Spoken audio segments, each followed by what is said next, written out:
and I microdosed psilocybin single day, and I am cancer free. I didn't take anything else. I went to the doctor just to get it checked on. Didn't do anything that they said. I followed this path, and it worked. So that's the stuff that Jimmy took. That stuff is pretty hardcore. And then they do sell distillate. So like the stuff that comes in the carts, that's distillate. And they do sell that in syringes that you can like squirt into your banger of your rig, or you can squirt it on top of your bowl. Nice. Or I like that. Like the Mio Energy stuff you squirt into drinks. Well, it's like a syringe. It's not a liquid. It's like When you say squirt, I think liquid. When you say squirt. But it's a syringe, you know. Weed's sticky. It's always going to be sticky. Yeah. That's why I don't know how they would be able to shoot it up. Yeah. You know, you'd have to find something that doesn't clog up your veins if you shot it up. So I don't think that'll ever be a problem. But could you shoot up a tincture? I don't know. That's dangerous. I don't even want to talk about that. Like, let's not give anyone ideas here. No. We don't want to give the weed industry a bad name by people start shooting up and rot. Yeah. It's always amazing to me when I hear a story like that, with like someone like beating cancer, or someone like I've seen.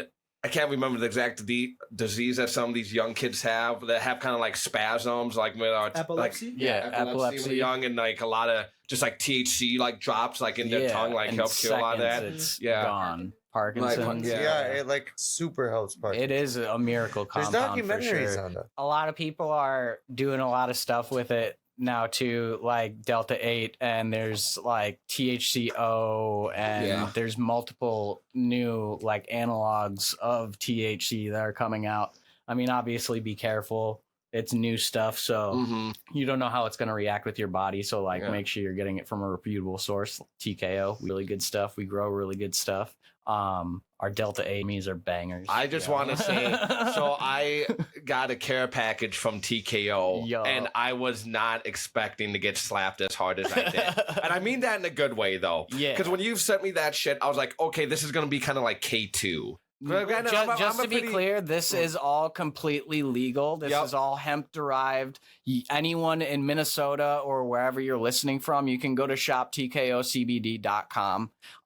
This is all, well, it's 42 state legal. It's covered under the 2018 Farm Bill, and all the Delta 8 stuff, it does fuck you up. And just be aware that if you do get drug tested, Delta 8 is still technically THC. It is just a hemp-derived form of THC. So if you get drug tested, you will still pee dirty. So be wary about that. Now, what's the difference between this and K2? Because K2, a lot of people get really that's sick. Synthetic. That's like a chemical they spray on these That's things. The shit they made in the lab. K2, isn't that like an incense? Wasn't that like that sold as an incense? You're not supposed to smoke that. I never really knew what. I tried it once and did not have a good time. It was the scariest to me, shit it just didn't even do anything. I was just like, this shit sucks. I tripped my nuts off. Did you? In a park, and it was not fun. It was scary. It was just like salvia. I was gonna say what salvia. Yeah, I had I tried that once at Alamagnet Park, the disc golf park, in the parking lot at the first hole.